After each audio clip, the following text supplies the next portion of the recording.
Hello everyone and welcome to a Heroes of the Storm beginner tutorial. Today we're going to be going over getting into Heroes of the Storm and what you need to do to improve your gameplay, how to get better in general, and just learning about the maps and the features of this game. So the first thing that we're going to go over is hero selection. So when you first start out playing this game, there's going to be a certain amount of heroes that are actually free to play. And unfortunately, there are no sorting filters for free-to-play heroes. But each free-to-play hero is indicated with a little blue circle at the top left. So as you can see, we have a lot of heroes that are free-to-play here. And there is a meta in this game. And basically, there are a lot of heroes that are better than other heroes. And so selecting a hero is an important part of doing well in this game. If you want to play a hero that is super meta, you're more likely to actually get the win. The next thing is when you're starting out, you're going to want to start out with a role that is easier to play. Going straight into it like a bruiser role, like a melee bruiser, would be very difficult for a beginning player to know when to engage, know when to get out, and so on and so forth.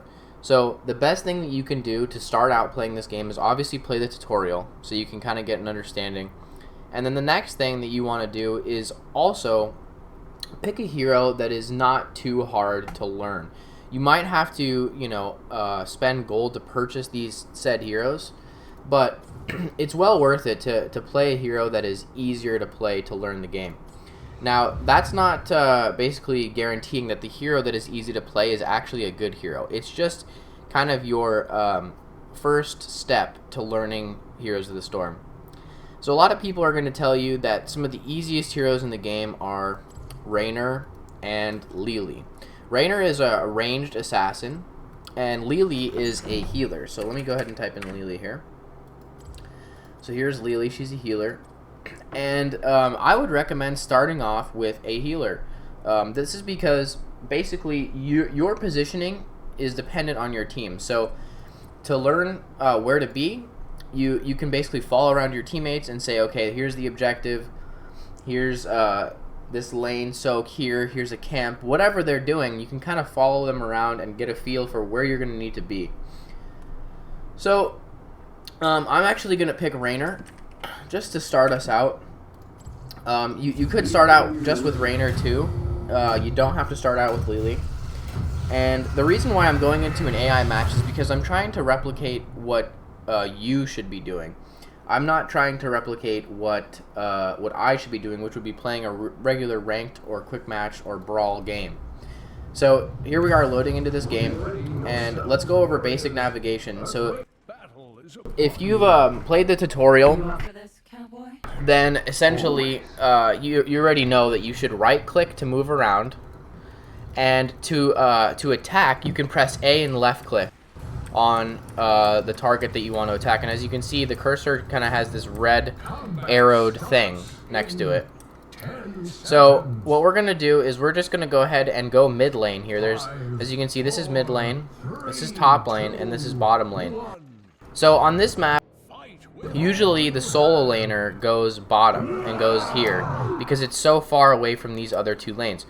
Another strategy would be to have 4 people go bottom lane and have 1 person soak between top and mid lane. That would be called double soaking. Now, what is soaking? Well, soaking is basically going into a lane and killing the minions in that lane for experience for your team. Heroes of the Storm is a combined experience, shared experience based game. So compared to other MOBAs, it's quite different. In other MOBAs, everyone has their own individual level, but in Heroes of the Storm, there's a combined experience amongst the whole team. So if I attack these people and kill them, that will give my team experience. And as you can see, I'm just pressing A and left clicking, and then I'm right clicking away. So what I'm doing is called stutter step micro. Now stutter step micro is an important part of playing any auto attacker because you don't want to stand still and attack, because that will be a problem for you, because basically you'll be a lot more vulnerable if I stand still and attack like this.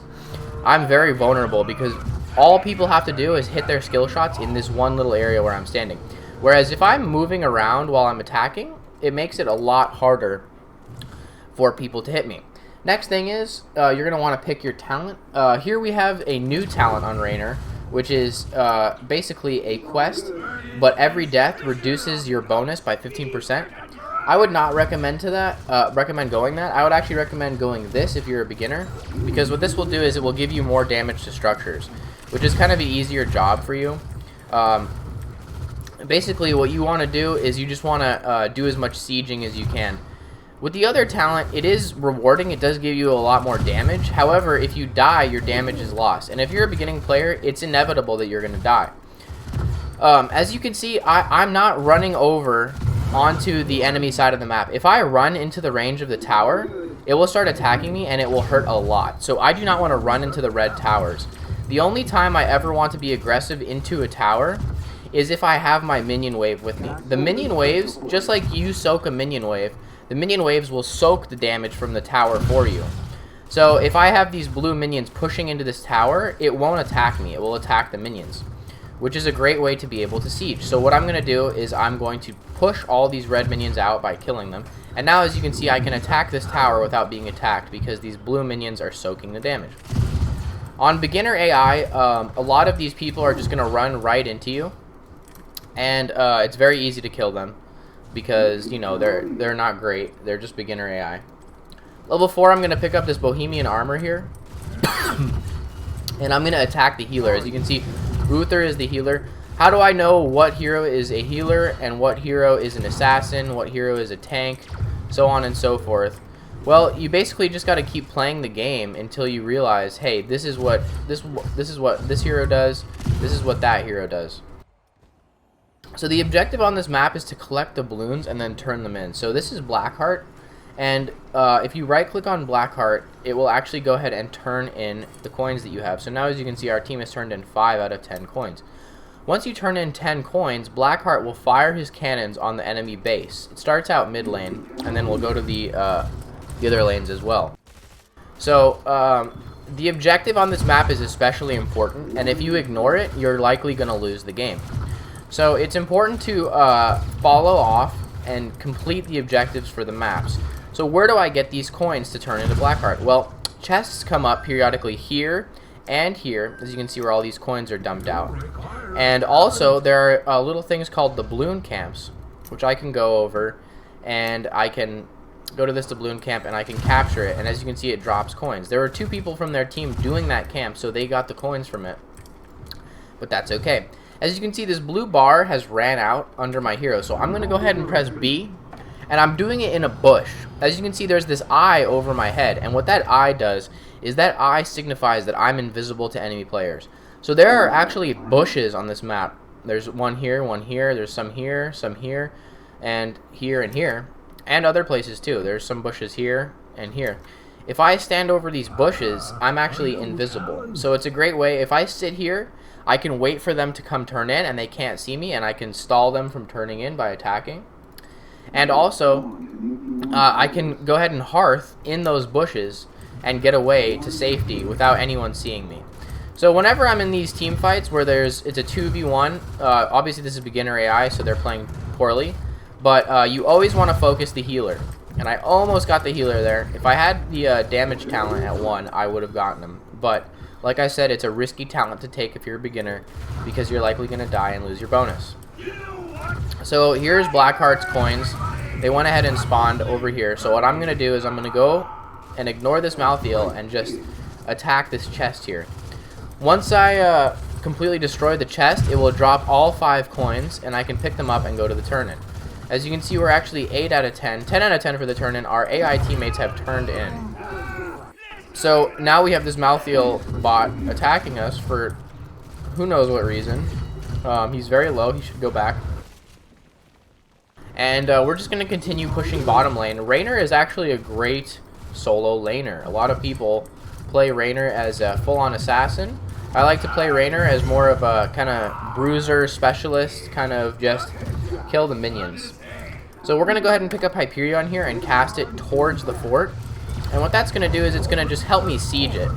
If you cast Hyperion towards a bunch of enemy heroes, they're likely just going to run away. So it's actually a better tool to just use to siege. As you can see, it's actually helped me destroy this entire fort right now by myself with my ultimate. Next thing that we're going to go over is our abilities here. How do we cast these abilities? Well, we have a Q ability, a W ability, E ability, R, and sometimes you can even press a D ability. You also have Z and B. So let's go over from left to right what each ability does. If I'm walking around, basically I'm not mounted and I'm moving slower. If I go ahead and press Z, I'll gain 30% movement speed because I'll be on my mount. I have this mount here. It's a dollar bill. Everyone has different mounts. You can customize them in your loadout at the beginning of the match. And you want to use this mount if you're ever having to walk a long distance. It will help you get around.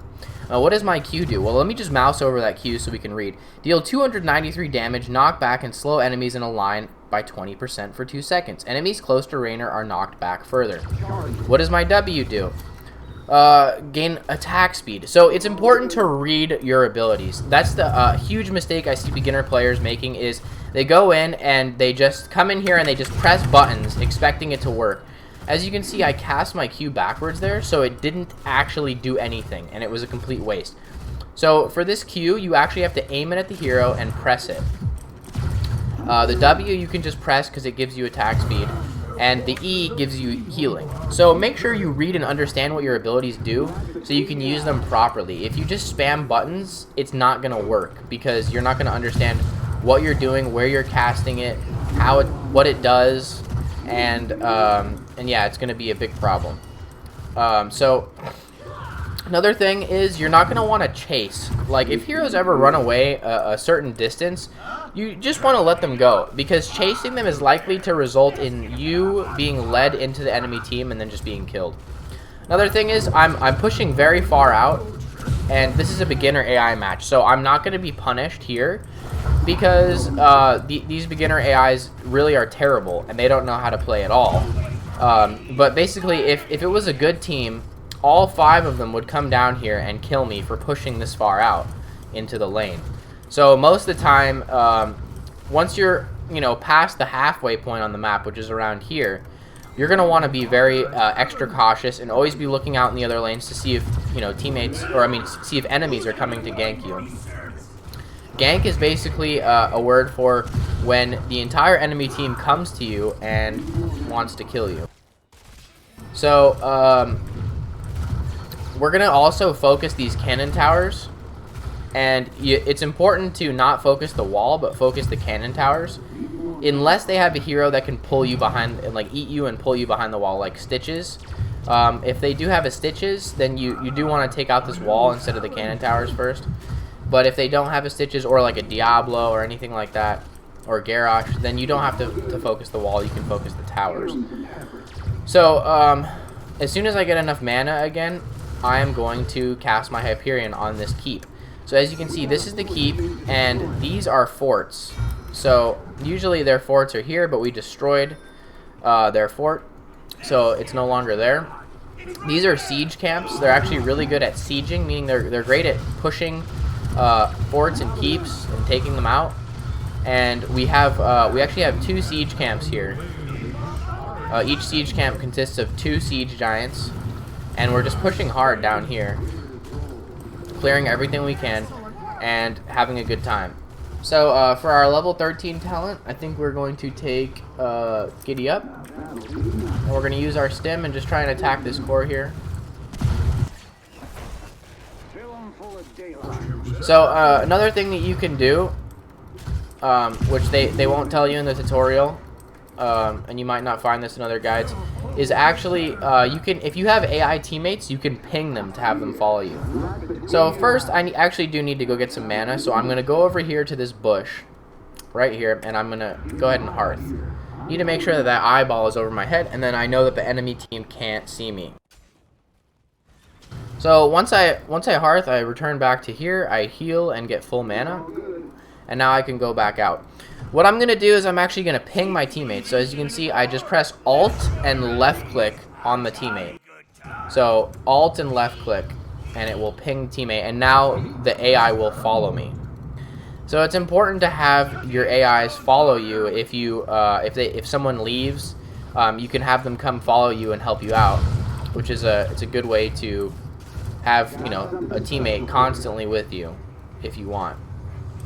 So I'm going to go over here to this core, and I'm just going to start attacking it. And I think we should be able to finish off this game here. Most games are not going to be this easy against real people, just because the beginner AI are not very smart. So there's our first little match. Congratulations, heroes.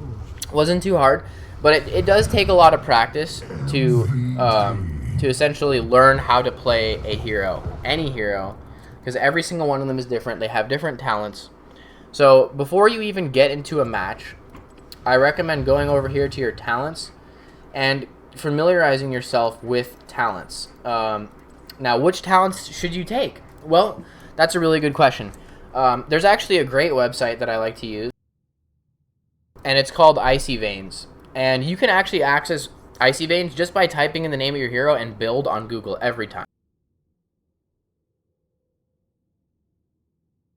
So as you can see, we just typed in Rainer build, and here we go. We have the Icy Veins build guide.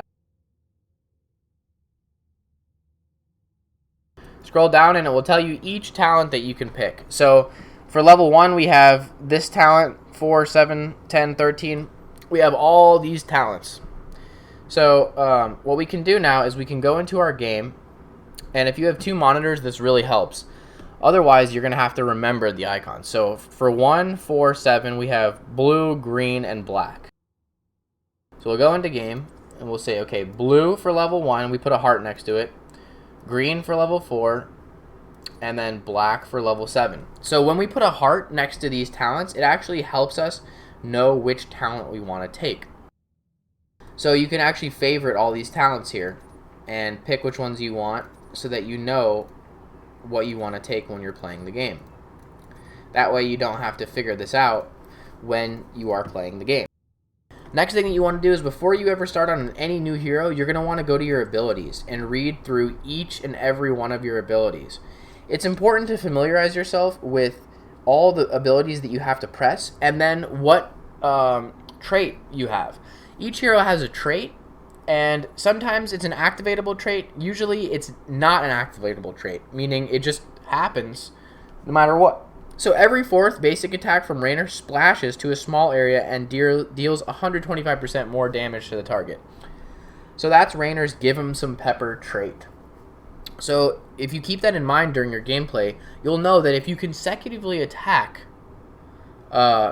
anything, the 4th attack will do a lot more damage. So it's good to keep that in mind.